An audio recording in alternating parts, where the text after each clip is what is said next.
TV 24 news ವಾಹಿನಿಗೆ ಸ್ವಾಗತ. ಕೊಪ್ಪಳ ಜಿಲ್ಲೆ ಕುಕನೂರಿನಲ್ಲಿ ಮನೆ ಮನೆಯಲ್ಲಿ ಬಸವ ಪಂಚಮಿಯನ್ನ ಸಡಗರ ಸಂಭ್ರಮದಿಂದ ಆಚರಿಸಲಾಗಿದೆ. ನಂತರ ಶ್ರೀಯುತ ಬಸವರಾಜ ಸುಳೆಬಾವಿ ಅವರು ಮಾತನಾಡಿ ಹೇಳಿದರು, ಪ್ರತಿ ಮನೆ ಮನೆಯಲ್ಲಿ ಆಚರಿಸಬೇಕು ಈ ಬಸವ ಪಂಚಮಿಯನ್ನ. ಬಸವ ಪಂಚಮಿ ಹಬ್ಬವನ್ನ ಕರ್ನಾಟಕದಲ್ಲಿ ಆಚರಿಸಲಾಗಿದೆ. ಇದು ವಚನ ಸಾಹಿತ್ಯದ ಪ್ರವರ್ತಕರು ಆದ ಬಸವಣ್ಣನವರ ಜನ್ಮದಿನವನ್ನ ಸ್ಮರಿಸುವ ಹಬ್ಬವಾಗಿದೆ. ಈ ದಿನದಂದು ಬಸವಣ್ಣನವರ ಅನುಯಾಯಿಗಳು ಹಾಗೂ ಭಕ್ತರು ಅವರ ಬೋಧನೆಗಳನ್ನು ನೆನಪಿಸಿಕೊಳ್ತಾರೆ ಮತ್ತು ವಿಶೇಷ ಪೂಜೆಗಳನ್ನ ಸಲ್ಲಿಸುತ್ತಾರೆ. ಬಸವ ಪಂಚಮಿ ಬಗ್ಗೆ ಇನ್ನಷ್ಟು ಹೇಳಬೇಕು ಅಂದ್ರೆ ಬಸವಣ್ಣನವರು 12ನೇ ಶತಮಾನದ ಸಮಾಜ ಸುಧಾರಕರು ಮತ್ತು ಕವಿ. ಅವರು ವಚನ ಸಾಹಿತ್ಯದ ಮೂಲಕ ಸಾಮಾಜಿಕ ಅಸಮಾನತೆ ಮತ್ತು ಮೂಢನಂಬಿಕೆಗಳ ವಿರುದ್ಧ ಹೋರಾಡಿದವರು. ಬಸವ ಪಂಚಮಿಯಂದು ಬಸವಣ್ಣನವರ ಅನುಯಾಯಿಗಳು ದೇವಸ್ಥಾನಗಳಿಗೆ ಭೇಟಿ ನೀಡಿ ಪೂಜೆ ಸಲ್ಲಿಸುತ್ತಾರೆ. ಅಲ್ಲದೆ ಬಸವಣ್ಣನವರ ಬೋಧನೆಗಳನ್ನು ನೆನಪಿಸುವ ಕಾರ್ಯಕ್ರಮಗಳು ಮತ್ತು ಉಪನ್ಯಾಸಗಳನ್ನು ಆಯೋಜನೆ ಮಾಡುತ್ತಾರೆ ಎಂದಿದ್ದಾರೆ. ಬಸವ ಪಂಚಮಿ ಹಬ್ಬವು ಸಾಮಾಜಿಕ ಸಮಾನತೆ, ಸಹೋದರತ್ವ ಮತ್ತು ಮೂಢನಂಬಿಕೆಗಳ ನಿವಾರಣೆಯ ಸಂದೇಶವನ್ನು ಸಾರಿದೆ. ಬಸವ ಪಂಚಮಿಯ ದಿನಾಂಕವು ನಾಗರ ಪಂಚಮಿಯ ದಿನದಂದು ಬರುತ್ತೆ. ಆದ್ದರಿಂದ ಕೆಲವೆಡೆ ನಾಗರ ಪಂಚಮಿ ಹಬ್ಬವನ್ನು ಕೂಡ ಆಚರಿಸಲಾಗಿದೆ ಎಂದು ಕುಮಾರಿ ಮಂಜುಳಾ ಕುಡಗುಂಟಿ ಹೇಳಿದ್ದಾರೆ. ಕರ್ನಾಟಕದಲ್ಲಿರುವಂತಹ ಹಿಂದೂಗಳು ಕನ್ನಡನೇ ಮಾತಾಡ್ತಾರೆ, ಲಿಂಗಾಯತರು ಕನ್ನಡದನ್ನೇ ಮಾತಾಡ್ತಾರೆ, ಹಿಂದೂಗಳು ಕನ್ನಡದಾಗ ಮಾತಾಡ್ತಾರೆ, ಕ್ರಿಶ್ಚಿಯನ್ರು ಕನ್ನಡದಾಗ ಮಾತಾಡ್ತಾರೆ, ಮುಸ್ಲಿಮರು ಕನ್ನಡದಾಗ ಮಾತಾಡ್ತಾರೆ. ಹ್ಯಾಂಗ್ ಬರ್ ಮಾಡ್ತೇನೆ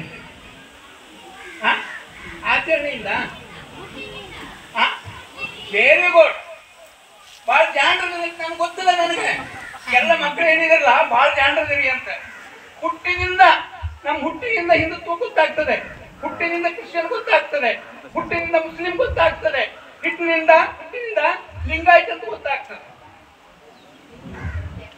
ಆದ್ರೆ ಮನುಷ್ಯತ್ವ ಅನ್ನೋದು ಏನಿದೆಯಲ್ಲ ಅದನ್ನ ಹುಟ್ಟಿನಿಂದ ಗೊತ್ತಾಗೋದಲ್ಲ. ಅದು ಆಗಲೇ ರಾಮಚಂದ್ರ ಹೇಳಿದ್ರು. ಹೆಂಗಪ್ಪ ಅಂತಂದ್ರೆ, ನಾವು ಹಸಿದವರ ಜೊತೆ ನಿಲ್ಲಬೇಕು, ಉಂಡವರ ಜೊತೆಗೆ ಅಲ್ಲ.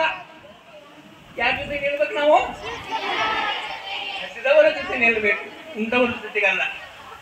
ನಿಮ್ ಜೊತೆ ನಾವು ಯಾಕಿದೀವಿ ಅಂದ್ರೆ ಈಗ ಅದ್ರಲ್ಲಿ ನಿಮ್ಗೆ 12 ಒಂದು ಹಾಕಂದು ಹಸಿದೆ ಅಂತ ನಿಮ್ ಜೊತೆಗಿದ್ದೀವಿ ನಾವು, ಅಲ್ವಾ?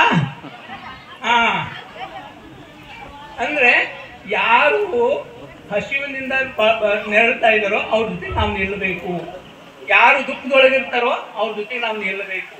ಯಾರು ಕೆಳಗದಾರಲ್ಲ ಅವ್ರ ಜೊತೆ ನಿಲ್ಲಬೇಕು. ಏನಿದ್ರ ಜೊತೆ ಎಲ್ಲರೂ ಇರ್ತಾರೆ, ಅಲ್ವಾ? ಕೆಳಗಿದ್ದರ ಜೊತೆ ಯಾರು ಇರಲ್ಲ, ಬಿದ್ದವ್ರ ಜೊತೆಗೆ ಯಾರು ಇರಲ್ಲ. ಆ ಬಿದ್ದವರನ್ನ ಎದ್ದು ನಿಲ್ಲಿಸುವಂಥದ್ದೇ ಮನುಷ್ಯತ್ವ.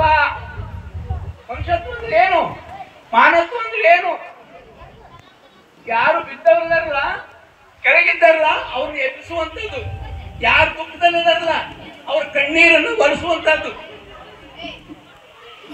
ಅವ್ರ ಕಣ್ಣೀರನ್ನು ಒರೆಸುವಂಥದಕ್ಕಿಂತ ಬೇರೆ ಮಾನವತ್ವ ಯಾವುದೂ ಇಲ್ಲ, ಅದಕ್ಕಿಂತ ದೊಡ್ಡದು ಯಾವುದೂ ಇಲ್ಲ. ನಾವು ಸುಲಭವಾಗಿ ನಾವೇ ಹಾಕೊಂಡು ಸ್ವಾಮಿಗಳಾಗಬಹುದು. ನೀವು ಹಾಕೊಂಡ್ರೆ ಶರಣೆಯರು ಅಂತಾರೆ, ಹುಡುಗರು ಹಾಕೊಂಡ್ರೆ ಶರಣರು ಅಂತಾರೆ. ಅದಕ್ಕೇನು ಬಹಳ ದಿನ ಬೇಕಾಗಿಲ್ಲ.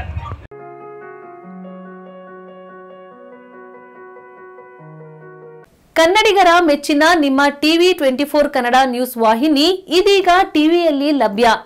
ಕರ್ನಾಟಕ ಮತ್ತು ದೇಶ ವಿದೇಶದ 360 ಡಿಗ್ರಿ ಸುದ್ದಿ ಹಾಗೂ ಉತ್ತರ ಕರ್ನಾಟಕ, ಬೆಳಗಾವಿ, ಬಾಗಲಕೋಟೆ, ಧಾರವಾಡ, ಹಾವೇರಿ, ಗದಗ, ಬಿಜಾಪುರ ಜಿಲ್ಲೆಯ ಕ್ಷಣ ಕ್ಷಣದ ವಿವರವನ್ನ ಪಡೆಯುವುದಕ್ಕೆ ಟಿವಿ 24 ಕನ್ನಡ ನ್ಯೂಸ್ ವಾಹಿನಿಯನ್ನ ಲೈಕ್ ಮಾಡಿ, ವಿಡಿಯೋಗಳನ್ನ ಶೇರ್ ಮಾಡಿ, ಕಮೆಂಟ್ ಮಾಡುವ ಮೂಲಕ ನಮ್ಮ ವಾಹಿನಿಗೆ ಸಹಕಾರ ನೀಡಿ ಮತ್ತು ಚಾನೆಲ್ ಅನ್ನ ಸಬ್ಸ್ಕ್ರೈಬ್ ಮಾಡಿ. Thank you.